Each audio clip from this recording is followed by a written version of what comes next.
We're with Jamie McNamara from East Fremantle Football Club for Sharks TV. And Jamie, another bye this week for the Sharks. And how have the boys been spending that week with the time away from footy? Yeah, we've had quite a few byes this block of 6 or 8 weeks. So we've had 3 in the first week. We just got away from the club. Steve gave us the week off just to freshen up, and the last 2 byes on Saturday we had training on Saturday morning. So just to keep the legs ticking over and get a bit of match simulation play in, so we're not too far away from it. East Fremantle Football Club sits 4th at the moment on the ladder, and you've had a couple of fade outs the last 2 weeks. Tell us about how the guys are trying to rebound from those losses. Yeah, we have actually. The last 2 weeks have been a bit disappointing. We've probably, I suppose, been our own worst enemy. We started off pretty strongly and then sort of fallen away from our structures after half time. So let the opposition sides get a sniff. But I think we just need to really stick to our structures and pretty much what we've been doing in the first half and replicate that in the second half, and we should be okay in the next 2 weeks or so. Has the bye had an effect on your team's preparation? It's not ideal. I mean, it's we've had something like 4 byes in the block of 9 weeks, so sort of a game then bye, then a game then a bye. But in saying that, no excuses for our last two performances. We lost, especially when we went down to Peel last week. We were looking $1 million in the first quarter and then faded away, unfortunately, and let them in and they got over the line. So it's something we need to address, and hopefully we can rectify that this week against East Perth. And we're getting into the pointy part of the season. The finals are in sight. So, is the team's motivation, is the enthusiasm there to make that 4th spot yours? Yeah, 100%. Yeah, we've it's definitely our goal to make the finals this year. We made the finals last year, and we really want to show some improvement each year that we're in the competition. So if we didn't make the finals this year, we would certainly consider it not to be a very successful year for our club. East Perth comes to Shark Park on Saturday afternoon. How important is this game against the Royals, because they're not too far behind you obviously as well? Yeah, there's a lot of teams around that 4th, 5th, 6th position that could really step up and grab a final spot, so we want to protect that as much as we can, and it starts this week as well against the Royals. I think we've only got 2 more home games this year, so we really want to put on a good show for our home crowd down there and get up. And you also have a game against Swans in Karratha, and then another game in Geraldton, a home game against West Perth in August. So how about these regional games? Are you looking forward to this? Yeah, we've got 2. Well, the Karratha one sort of got sprung on us a little bit, but we certainly love getting up to Geraldton. It's our affiliated zone, our region up there for East Freo. So the boys love going up there and getting around the locals and get a decent crowd up in Gero and head out after. And it's a good night. It's a good way to sort of spend the weekend and get away and freshen up a bit and do something different for the weekend. Has the expectations been matched this season with where you guys are at? You're sitting 4th. You finished 4th last year. Is this kind of where you think you'd be?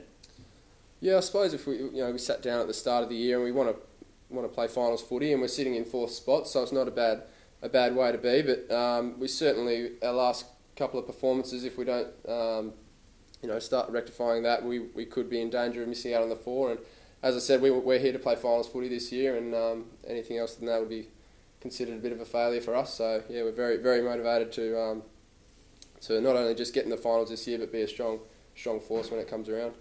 Let me ask you who you think will win this year's Lynn Medal as of right now. It's a very tough question.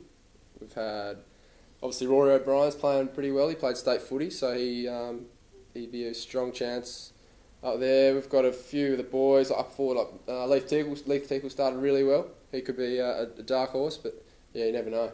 Is it true that Andrew Stephen has actually framed a market for the Lynn Medal and installed himself as favourite?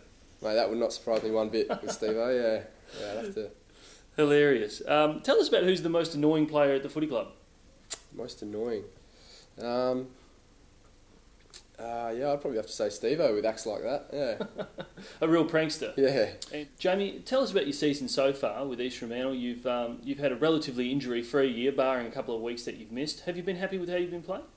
Yeah, not too bad. I started off maybe a little bit slow, and then, as I said, got injured. I did my shoulder in earlier on in the year and missed about 3 or 4 games. So, but ever since then, I've come back and hit a bit of form in the last month or so, which has been good.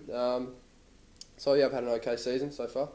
Jamie played 19 games for the West Coast Eagles, and tell us about that time in the AFL and what you learnt from your experience at the top flight. Yeah, it was obviously a fantastic experience at the West Coast Eagles, just to see how an AFL club operates and see how professional they are. And a little bit disappointing to end so quickly. I had 3 years on the list, but yeah, I'm very grateful for my opportunity at AFL level. At the East Fremantle Football Club, you're on the leadership group, and tell us about your role as a leader with the unit. Yeah, we've got a leadership group of 7. So Mark McGough's the captain, I'm vice captain, and then there are 5 other leaders in that leadership group. We've all really we spread the roles out really well and work together. We meet every fortnight just to tick off on any ongoing issues that we need to address or anything like that. And but we're working really well as a unit this year, and it's great to be a part of the leadership group. Yeah. And how have you found the responsibility of actually being a leader of a lot of young men like yourself? Yeah, it's great. I've loved taking on that responsibility. It's something I've always wanted to do, and to get voted into the leadership group by your peers is a great honour. So I'd certainly enjoy it. Do the players actually respond well to the criticism sometimes you have to give to them? Yeah, like it's part and parcel of the game, really. If you got to take on board all the criticism. It's constructive criticism. It's not seen to be having a go at your mate. If you can take it the right way, it can help us become better as individuals and as a team. So it's certainly one thing that we focus on, to be able to challenge each other individually and as a team. And when that criticism comes your way, you've got to take it on board and see it as an improvement. And football is such a big part of your life, but what else do you do outside of the game? I go to uni, so I'm at Curtin University studying a sports management degree, and so I'll be finished this time next year hopefully, and into the workforce. And also got a part-time job as well with a few of the other boys at Schweppes.